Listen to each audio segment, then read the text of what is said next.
अस्सलाम वालेकुम फ्रेंड्स, इस वीडियो में हम बात करेंगे बाइनरी सर्च के बारे में। तो सबसे पहले बाइनरी सर्च से क्या मुराद है। बाइनरी सर्च हमारे पास एलिमेंट सर्च करने का एक मेथड है या एल्गोरिथम है कि अरे में कोई भी एलिमेंट जो हम फाइंड करना चाहते हैं कि वो अरे में है या नहीं। तो इसमें हम करते क्या हैं कि हम मिड इंडेक्स को, जो भी हमारे पास दरमियान में इंडेक्स होता है, फर्स्ट ऑफ ऑल ये सॉर्टेड अरेज के लिए ये होता है हमारे पास ये एल्गोरिथम, या असेंडिंग या डिसेंडिंग कोई भी ऑर्डर हो लेकिन हो अरे सॉर्टेड। तो ये हम मिड जो भी इंडेक्स होता है ना, मिड उस पर जो एलिमेंट होता है उससे हम जो फाइंड करना होता है एलिमेंट, उसे कंपेयर करते हैं। फॉर एग्जांपल यहाँ पे मुझे 6 फाइंड करना है, सो मिड से उसे कंपेयर करते हैं। अगर तो वो एलिमेंट जो हो, जो हमने फाइंड करना हो, वो छोटा हो उससे, तो हम ऐसी कंडीशन यूज़ करते हैं कि हमारा जो लूप है वो इस पार्ट को या इस कोड को ये लेफ़्ट वाले कोड में से सबसे पहले सर्च करे। इसे हम रैंडम सर्च का भी नाम देते हैं। तो इसमें हमारे पास ये 3 कंडीशन जो हैं वो यूज़ होती हैं। अभी हम C++ में इसका कोड करेंगे। तो ये हेडर फाइल्स और ये मेरे पास आ गया एक साइज़ नाम से वेरिएबल। इसमें मैं यूज़र से अरे का साइज़ जो है वो इनपुट करवाऊँगा। अब यहाँ पे इस लाइन पे मैंने अरे डिक्लेयर करवाई, उसी के साथ एक लो नाम का वेरिएबल, उसे मैंने ज़ीरो से इनिशलाइज़ करवा दिया। अब हाई नाम के वेरिएबल को मुझे साइज़ -1 से इनिशलाइज़ करवाना है, क्योंकि कंप्यूटर में इंडेक्स जो है ये इंडेक्स है बेसिकली। ये हाई और लो वेरिएबल में और मिड वेरिएबल में जो भी हमारे पास वैल्यूज़ हैं ये इंडेक्स है अरे का। तो यहाँ पे मुझे हाई कि कंप्यूटर में हमारे पास इंडेक्स नंबर जो है वो 0 से स्टार्ट होता है, तो हाई में हम 0 से जब इंडेक्स स्टार्ट होगा तो जो भी अरे का साइज़ होगा उससे एक कम ही होगा सबसे हायर इंडेक्स नंबर। सो इसलिए मैं यहाँ पे साइज़ -1 लिख देता हूँ हाई में भी इंडेक्स नंबर जो सबसे बड़ा होगा उसकी वैल्यू आ जाएगी। अब यहाँ पे मिड नाम के वेरिएबल में हम लो प्लस हाई जो भी इन दोनों के इंडेक्स हैं उसे डिवाइडेड बाई 2 करेंगे, तो अरे का जो भी मिडल इंडेक्स होगा वो आ जाएगा। और ये फाइंड नाम का वेरिएबल जो कि इसमें हम यूज़र से इंटर करवाएंगे वो कौन सा नंबर या वो कौन सा एलिमेंट है जो वो अरे में से सर्च करना चाहता है या फाइंड करना चाहता है। अब ये अरे जो है ये हमने यूज़र से इनपुट करवा ली इस फॉर लूप के ज़रिए।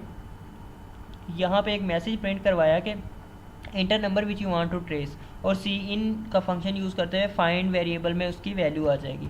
अब हम कंडीशन यूज़ करेंगे नंबर ट्रेस करने की। सो यहाँ पे मैं कंडीशन यूज़ करूँगा वाइल लूप में, वाइल लूप यूज़ करूँगा पहले, और उसमें कंडीशन यूज़ करूँगा while low is less than or equal to high. Condition same होगी हमारे पास जो कि हमारे पास होती थी लीनियर सर्च में, लेकिन इस वाइल लूप के अंदर हम कंडीशन ऐसी यूज़ करेंगे जिससे ये कोड है जो वो हम log n टाइम्स रन करवा सकें। सो यहाँ पे कंडीशन में यूज़ करूँगा, मेरे पास अरे का नाम है मार्क मिड, जो भी मिड में वैल्यू है अगर तो वो इक्वल आ जाती है हमारे पास फाइंड के, इसे दोबारा से लिखना पड़ेगा, मिड अगर तो वो वैल्यू जो है वो इक्वल आ जाती फाइंड वेरिएबल के जो हमने फाइंड करना है, तो यहाँ पे मैसेज प्रिंट करवा देंगे नंबर फाउंड एट इंडेक्स, और आगे हम वेरिएबल मिड सी आउट करवा देंगे कि उसमें जो भी इंडेक्स होगा उसी इंडेक्स पे जो वैल्यू है वो हमें मिली है यहाँ पे। और यहाँ पे हम ब्रेक स्टेटमेंट यूज़ कर लेंगे ताकि ये वाली जो कंडीशन है ये एक ही दफ़ा एग्जीक्यूट हो, क्योंकि ये लूप के अंदर है। सो अगर नंबर जो है वो हमें मिड में जो वैल्यू हुई वो एलिमेंट सेम हो गया, हमारे पास एलिमेंट फाइंड हो गया, तो ये स्टेटमेंट जो है ये उतनी दफ़ा एग्जीक्यूट होगा जितनी दफ़ा लूप आइटरेट करेगा या एग्जीक्यूट होगा। अब हम दूसरी कंडीशन यूज़ करेंगे, इफ़ मार्क मिड जो भी हमारे पास अरे है उसमें जो एलिमेंट हमने फाइंड करना है वो छोटा है हमारे पास, या मिड में जो हमारे पास एलिमेंट है वो हमारे पास बड़ा है। सो हम इस लूप के अंदर एक और कंडीशन यूज़ करेंगे, मार्क यहाँ पे इस अरे में लो वेरिएबल लिखने के, और लो वेरिएबल को मैं लास्ट में इंक्रीमेंट करवा दूंगा इसमें। तो यहाँ पे फाइंड, अभी कोड बना लें, इसका बाद में एक्सप्लेन करते हैं, इसे ड्राई रन करेंगे। तो यहाँ पे मैं सी आउट करवा दूंगा नंबर फाउंड एट इंडेक्स, और यहाँ पे लो वेरिएबल, क्योंकि यहाँ पे लो वेरिएबल ही काम करेगा।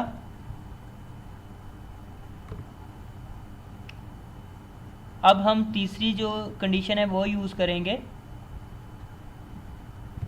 तीन ही पॉसिबिलिटीज़ होती हैं हमारे पास। ये इस इफ़ लूप की जो है वो ब्रेसिस, यहाँ पे मैं एक नया इफ़ यूज़ करूँगा, ये उसकी ब्रेसिस, इसके अंदर जो इफ़ यूज़ करूँगा, यहाँ पे भी मैं सेम लॉजिक यूज़ करूँगा।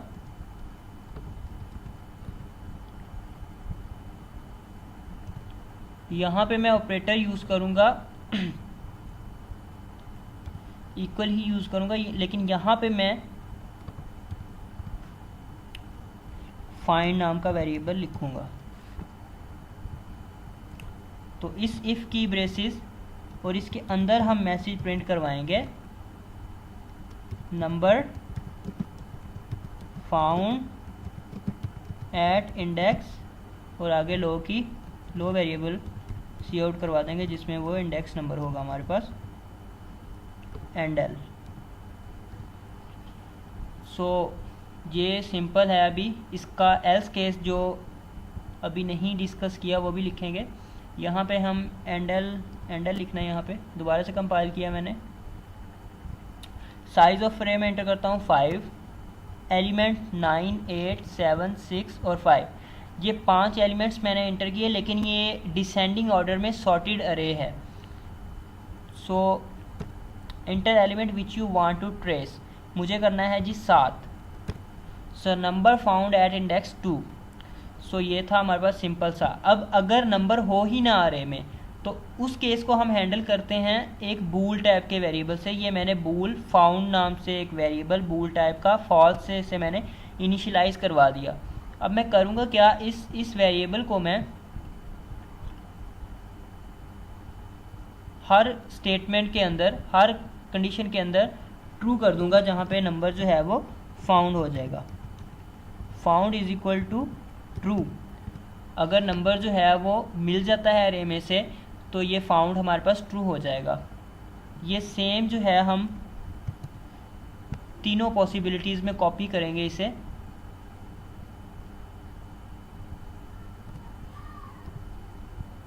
और थर्ड वाले में भी।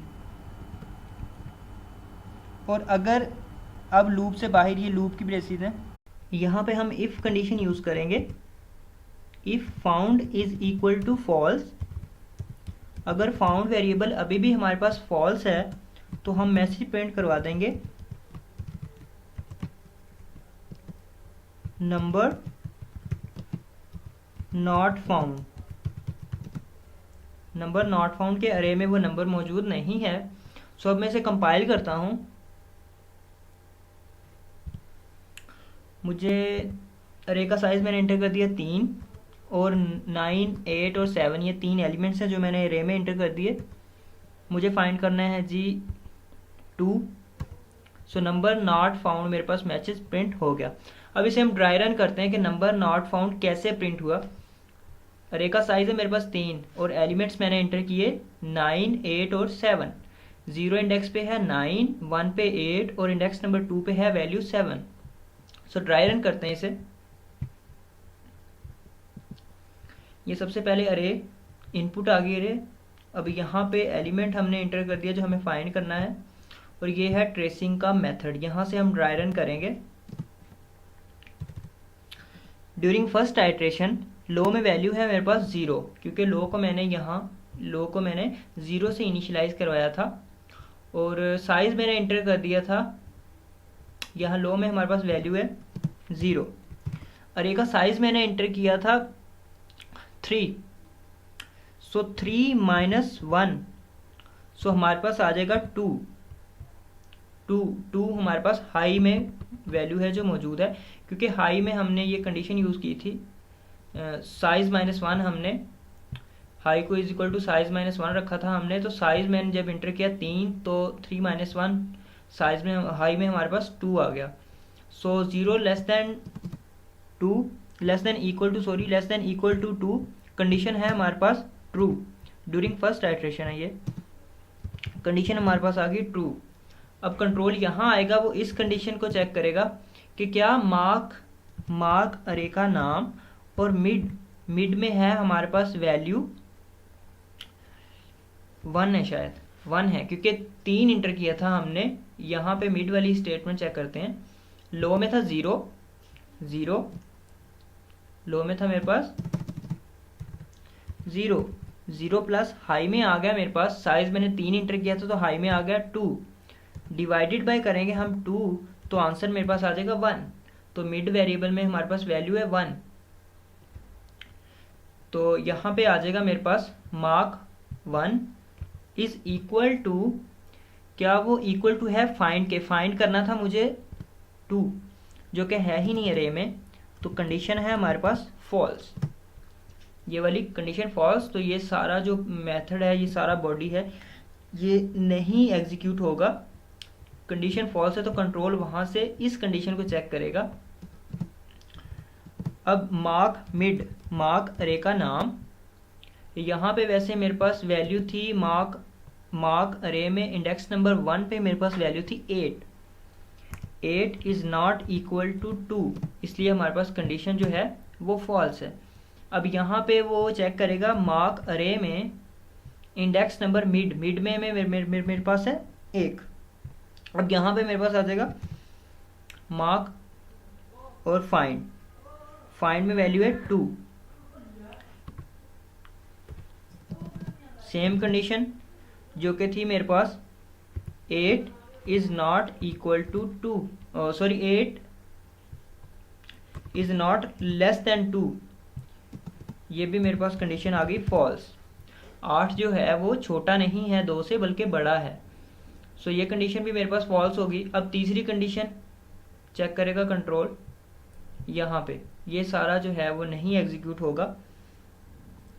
तो यहाँ पे मार्क अरे में 1 इंडेक्स पे जो वैल्यू है क्या वो बड़ी है जो एलिमेंट हमने फाइंड करना है उससे, तो ये कंडीशन हमारे पास ट्रू है, 8 इज ग्रेटर देन 2, ये कंडीशन हमारे पास ट्रू है। इसलिए ये अंदर वाले इफ को कंट्रोल चेक करेगा, ये अंदर वाले इफ में जो कंडीशन है वो कंट्रोल चेक करेगा अब कि क्या मार्क लो, अब मार्क लो में वैल्यू है हमारे पास ड्यूरिंग फर्स्ट आइट्रेशन 0, मार्क 0 में जो वैल्यू है क्या वो फाइंड के इक्वल है। मार्क 0 में मेरे पास है 9 which is not equal to 2, 9 is not equal to 2, condition मेरे पास है फॉल्स। तो ये कंडीशन भी नहीं एग्जीक्यूट होगी। सो यहाँ पे आएगा कंट्रोल और लो वेरिएबल में एक इंक्रीमेंट करवा देगा, लो वेरिएबल में अब हो जाएगा 1, 0 था तो 1 का इजाफा हो गया 1। अब लूप दूसरी दफ़ा एग्जीक्यूट होगा with value of low 1 less than equal to 2, condition true है। कंट्रोल यहाँ आया, ये उसे कंडीशन फिर फॉल्स मिली, फिर यहाँ ये कंडीशन फिर फॉल्स मिली, क्योंकि अगर इन दोनों कंडीशंस का लो वेरिएबल से कोई लेना देना नहीं, इसमें तो हमने मिड यूज़ किया हुआ तो वो कंडीशन ऑलरेडी हम चेक कर चुके हैं। अब तीसरी स्टेटमेंट को कंट्रोल चेक करेगा दोबारा से। सो ये कंडीशन ट्रू थी हमारे पास, ये ट्रू ही होगी क्योंकि इसमें लो वेरिएबल नहीं यूज़ किया हुआ, यहाँ पे हमने किया था लो वेरिएबल यूज़, तो ये कंडीशन। अब यहाँ पे मार्क 1 आ जाएगा, मार्क अरे में इंडेक्स नंबर 1 पे जो वैल्यू क्या वो 2 के इक्वल है, नहीं वो भी 2 के इक्वल नहीं है क्योंकि हमारे पास वहाँ पे 8 है, 8 is not equal to 2, so condition हमारे पास फॉल्स है। दोबारा से लो में एक इंक्रीमेंट हो जाएगा, यहाँ पे 2 आ जाएगा और यहाँ पे 2 less than equal to 2, less than वाली कंडीशन तो रॉन्ग है लेकिन इक्वल टू वाली कंडीशन जो है वो हमारे पास ट्रू है, इसलिए लूप एग्जीक्यूट होगा। ये दोनों स्टेटमेंट्स जो हैं वो फिर से नहीं एग्जीक्यूट होंगी, ये कंडीशन हमारे पास ट्रू है। सो अब मार्क अरे में 2 इंडेक्स आ जाएगा, क्या 2 इंडेक्स पे जो वैल्यू पड़ी है वो हमारे पास जो फाइंड करना है हमने एलिमेंट क्या वो उसके इक्वल है, वो भी इक्वल नहीं है क्योंकि वहाँ पे 7 पड़ा हुआ है, तो 7 is not equal to 2, condition false. और यहाँ पे लो वेरिएबल में इंक्रीमेंट हो जाएगा और लो वेरिएबल की वैल्यू हो जाएगी 3। सो अब ये लूप एग्जीक्यूट नहीं होगा क्योंकि 3 is less than 2 less than equal to 2, तो दोनों में से कोई कंडीशन भी हमारे पास जो है वो ट्रू नहीं है, तो ये फॉल्स हो जाएगा और लूप एग्जीक्यूट नहीं करेगा अब, और कंट्रोल बाहर जाएगा लूप से और इस कंडीशन को चेक करेगा कि क्या बूल टाइप का जो वेरिएबल फाउंड है वो अभी भी फॉल्स है। ये बूल टाइप का जो वेरिएबल है फाउंड, ये अभी भी हमारे पास फॉल्स है। सो उसने ये मैसेज प्रिंट करवा दिया नंबर नॉट फाउंड। ये बूल टाइप का वेरिएबल इसलिए हमारे पास फॉल्स है क्योंकि हमने इसे फॉल्स से इनिशियलाइज करवाया था, यहाँ पे फॉल्स से इनिशियलाइज करवाया था, और यहाँ पे ये उसी वक्त ट्रू होता जब हमें वो नंबर जो है वो अरे में मिल जाता, क्योंकि हमने ये इफ कंडीशन के अंदर लिखा हुआ है। अगर ये स्टेटमेंट एग्जीक्यूट होती तो ये वाले जो हैं स्टेटमेंट ट्रू होती हमारे पास। सो इसीलिए हमारे पास नंबर नॉट फाउंड का जो मैसेज। अब हम इस कोड को उस एलिमेंट के लिए ड्राई रन करेंगे जो कि अरे में मौजूद होगा। यहाँ पे अरे का साइज़ मैंने 3 और ये तीनों एलिमेंट्स जो मैंने लास्ट टाइम इंटर किए थे वही इंटर कर दिए। यहाँ पे मुझे फाइंड करना है 8। सो फाउंड एट इंडेक्स 1, ये मेरे पास मैसेज आया। इसे ड्राई रन करते हैं हम। सो यहाँ पे मेरे पास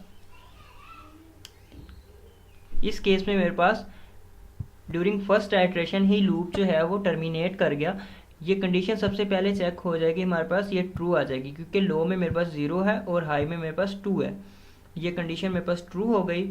यहाँ पे जब कंट्रोल आएगा तो मार्क अरे में मिड में 1 वैल्यू है, 1 इंडेक्स पे जो वैल्यू है क्या वो फाइंड के इक्वल है? यस, 8 इज इक्वल टू 8 क्योंकि 1 इंडेक्स पे 8 एलिमेंट है। So 8 is equal to 8 condition true हो जाएगी और ये वाला जो हमारे पास ये वाली कंडीशन एग्जीक्यूट हो जाएगी। सो इसने इसलिए ये मैसेज प्रिंट करवा दिया फाउंड एट इंडेक्स, और यहाँ पे मिड में 1 था इसलिए इंडेक्स की जगह जो है इंडेक्स से आगे हमें 1 मिला। यहाँ पे फाउंड जो है वो इसने ट्रू करवा दिया बूल टाइप वेरिएबल, और इसे ट्रू करवाने के बाद ये ब्रेक स्टेटमेंट जो है ये लूप को जो है वो टर्मिनेट कर देगी। सो अब नेक्स्ट टाइम लूप जो है वो आइट्रेट नहीं करेगा। कंट्रोल यहाँ पे जाएगा, इस स्टेटमेंट को चेक करेगा कि क्या फाउंड अभी भी फॉल्स है। फाउंड फॉल्स नहीं है, फाउंड तो वहाँ पे ट्रू हो गया हमारे पास। यहाँ पे इस लाइन पे फाउंड हमारे पास ट्रू हो गया। सो इसलिए ये स्टेटमेंट जो है वो हमारे पास एग्जीक्यूट नहीं होगी।